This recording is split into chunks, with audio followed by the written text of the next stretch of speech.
Hi Greedy 3Ders. I think you've only got to look around the man cave here to see that I really do love Star Wars and everything Star Wars related. Well, in my last video where I made the Predator skull, one of the viewers asked if I could make the Darth Vader with the skull sticking out of it, and I thought, what a brilliant idea. Now this is a simple project, it's not going to be a long video, and perhaps this can be a great video for, or a great project rather, for your beginner. You're someone who's just got your 3D printer who wants to make something. It's not hard to make, you only need a few paints, and it's the technique and the process that you'll see today really. It didn't all go to plan, as again you will see, but this will be the Darth Vader with the skull sticking out of it. And let's start right at the beginning. If you want to see how I did it, stay tuned.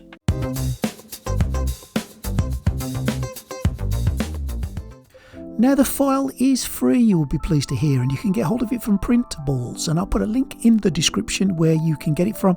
Just download it, unzip it, and your STL file is ready for you to print. Now I'm going to be printing everything on an Anycubic machine today using some of this matte PLA that they very kindly sent me. Now things did not go to plan, as you can see here. Darth Vader looks like he's been hit with a blaster, and this is an easy mistake that anyone can make in the 3D printing fraternity, and at some stage, as Thanos says, it is inevitable you will have this happen to you. Now for me, this happened due to a failure in a support, and I'll show you exactly what I did wrong. So don't think it's the printer's fault, or don't think it's the PLA's fault, because it isn't. I thought I would orientate the skull this way. I thought I'd keep any of the supports off the face so we get a nice clear finish, so I placed it that way. I added the supports, and if you just have a look when the supports generate, you can see that just where the sort of chin part comes down into the neck area, there's a few supports there, but there really was not enough to handle the over sort of lap, the over lip of the model, and this is what occurred. So always make sure that you check your supports and your orientation, which is just as important. So what I did, I just reorientated the print and I placed it down in a flat position, and I re-supported it. I just used basic settings and I re-supported it. So make sure you don't just take for granted that any slicer that you're using will do the job adequately. Make sure you have a little look, and here you can see there's a good load of those tree supports on there, and this time they are going to hold their helmet really well, and all the over sort of hangs are well supported. And here we have the K3 V2 with that PLA from Anycubic in, and it's printing this model beautifully. I'll put a link in the description to where you can get hold of one of these, and I'll also put a link at the end to the review I did of the K2 V3. Was it the K3 V2? It's the K3 V2. God, I always get that wrong, I'm so sorry. Anyway, it's printed. It took about 24 hours-ish to print, and the thing I like about these kind of supports, these are tree supports. In the old days, we used to have no knuckles left, and we used to have hands full of plasters after taking off supports. Well, with these tree supports, these organic supports, they literally just pop off with a little bit of effort. Now you will occasionally need to get your clippers in there and give them a tug, and I would say on this model in particular there's some supports around the teeth, so make sure you take them off carefully, because it would not be hard to snap off a tooth or two, and you really don't want to do that. So I found the supports got off relatively easily, just with a little bit of tugging and a little bit of poking. The other thing with supports is if you get it off the printer and take them off straight away while they're still a little bit warm, they tend to come off a little bit easier. But don't worry, just get your clippers on the awkward ones, and there he is. That's all the supports off. He's done, he's printed. Now you can, if you want to sand him down, you can make him as smooth as you want. I'm not going to do that. Remember, I said this is for beginners.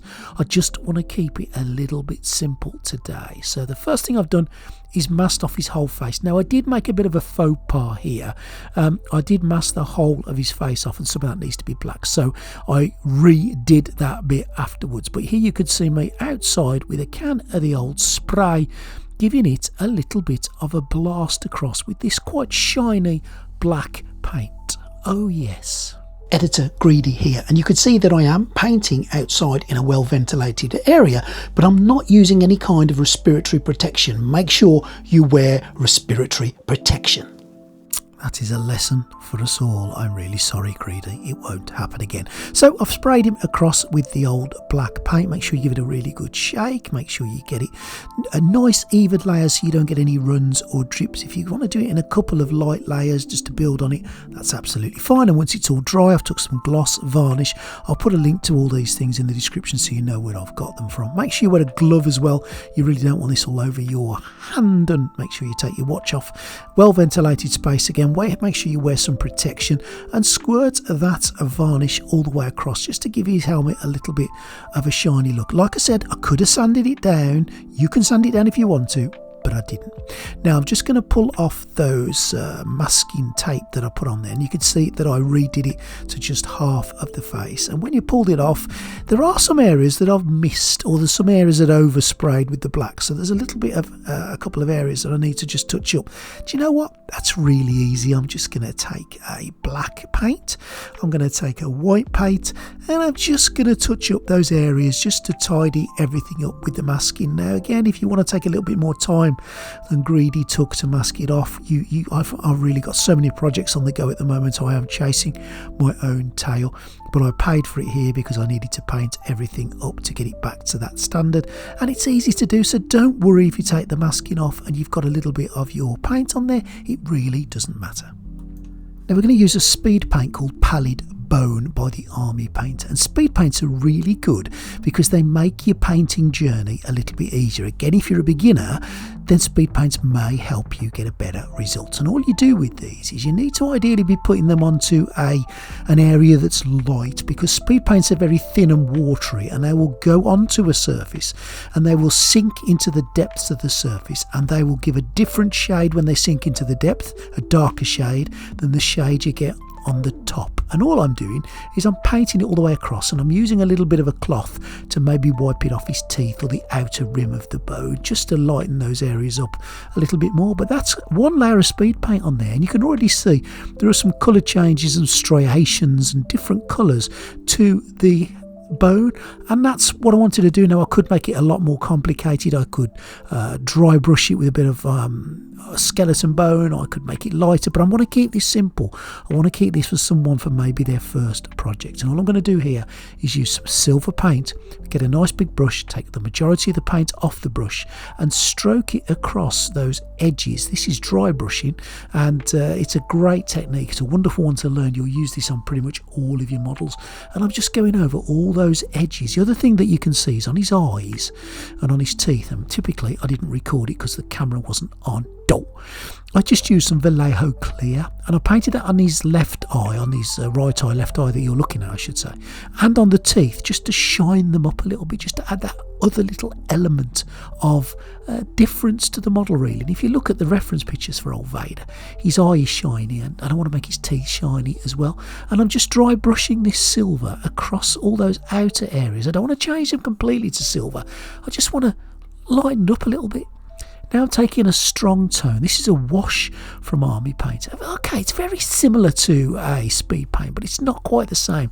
A wash is just like a really watered down coloured paint, and all I'm going to do with this wash, because it's quite dark, is paint this into the crannies and the nooks. So I'm going to paint it into his eyes and his nose, and I'm going to use it to go around the ridges of the top of his teeth. And if you want to do it again, if it's dried, give it another coat, it'll darken it up. And if you make it too dark, just rub it with a tissue and you'll line it up. And that's it. That's Darth Vader done. A quick, easy project for maybe one of your first projects on your 3D printer. You don't need many paints. You don't need much skill or technique. It's easy to do, and it's a great practice piece to have a crack on if you want your first Star Wars display piece. And here he is, old Darth Vader. I really hope you like it. So what a nice, simple, easy project. Hope you enjoyed that one. Didn't take too long to do, and it's a beginner project for sure.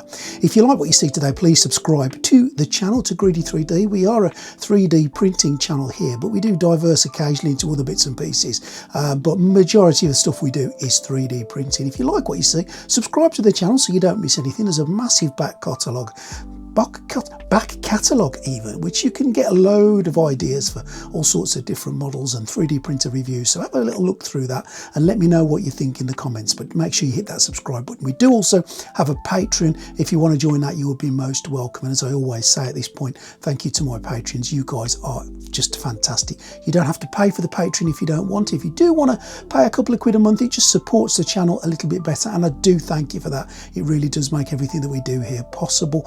So if you want to have a look at that, all the details will be down below in the description. If you want to buy anything like a printer or paint, all the affiliate links you'll find will be down below. And if you do buy through those links, then a little bit kicks back to the channel. It doesn't cost you any more, and again, it just helps me carry on to do what I love to do, which is make videos for you guys about 3D printing. Hope you've enjoyed that today. Let me know what you think in the comments, because that's really important that I hear from you to let me know exactly what you think. And I'll see you next time real soon. Thank you for watching. I'm Greedy 3D.